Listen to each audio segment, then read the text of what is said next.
Teaching or doing an imprint can be a daunting task, and it can feel complex, but it really doesn't have to be.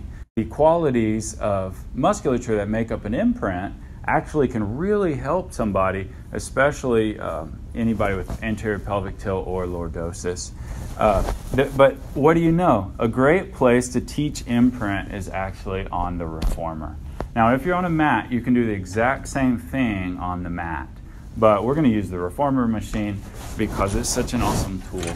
So I like to teach the imprint supine, down on their backs, the very first day that the member comes in the studio. We do supine rolling bridges and supine arm work to teach the two stages of how the imprint helps control the legs and lower body, and the imprint helps control the arms and shoulders and upper body. So if you'll start off with all springs on, and then rolling down into parallel position. Now, your imprint, there's 3 bony landmarks that are moving. Your first is your posterior tip of your pelvis, tipping the pelvis towards you or back, i.e. posteriorly, and then releasing it. Now, the second layer of a good imprint, bony landmarks, is the spine flexing. So the low spine, the lumbar spine, is flexing along with that posterior pelvic tilt and creating that classic imprinted shape, printing the spine onto the vinyl below. Second landmark. Third bony landmark is the rib cage. You've got to compress the rib cage with the abs and the rectus abs and obliques. That's the trick. You've got to add the third layer to firm up your imprint. And this is the layer that we skip, I think, as Pilates instructors. We're not quite taught. It's not just rib cage control, it's actually rib cage compression. And when you have those qualities, now you can roll your imprint fluidly up the spine and down the spine into that rolling bridge. Now, what this good imprint, the muscles that the good imprint utilizes, we can go from bottom to top. So first we've got pelvic floor Kegel, scoop.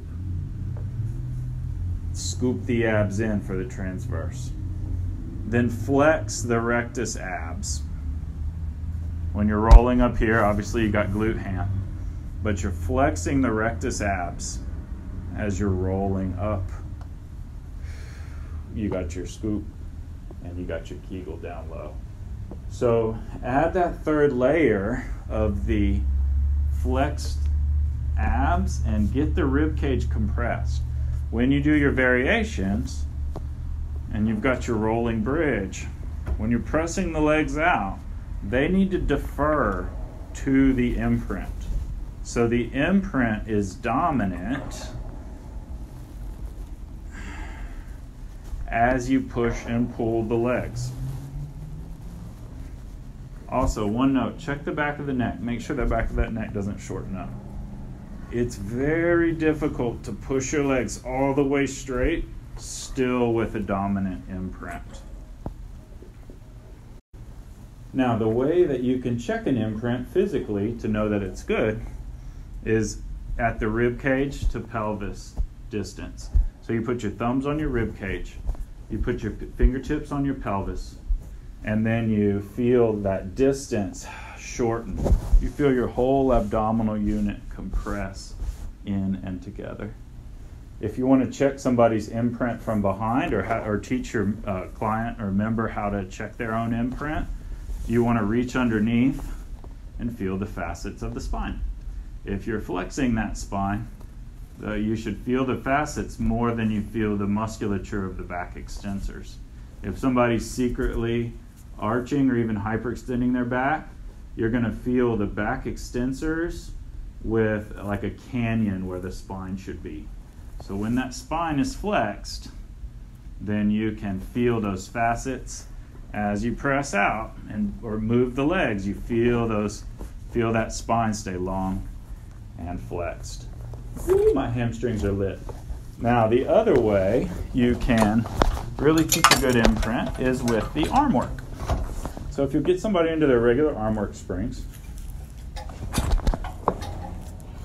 then I put my members in a different position from tabletop. We call it ski slopes.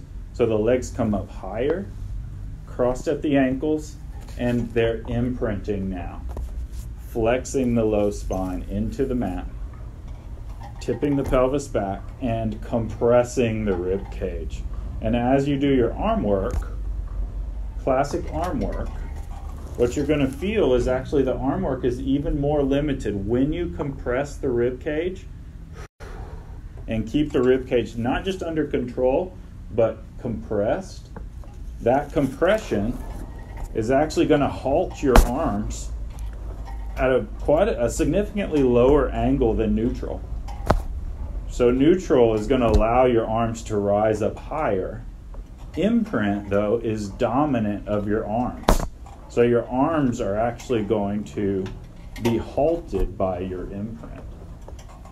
Hopefully that makes sense, and seeing that imprint is actually not necessarily a complementary position to the arms and legs in a way, it's a dominant position.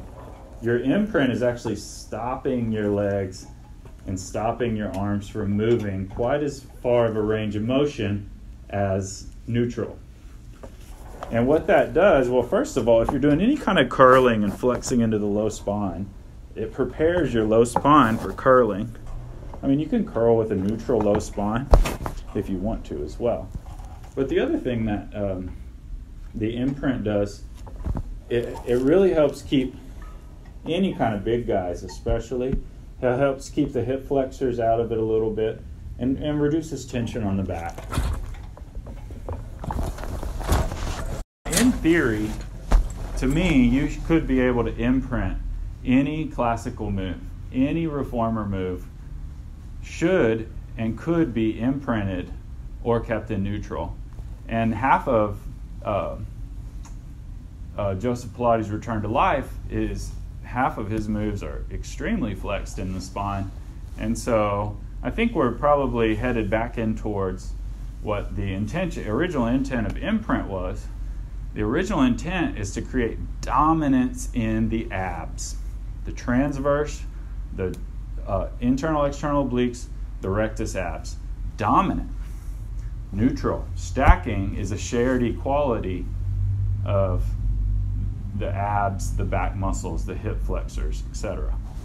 But imprint it teaches an abdominal dominance that can really help send waves of relief through somebody's back who lives in chronic hyperextension, lordosis, athletes with that athlete's pelvic tip.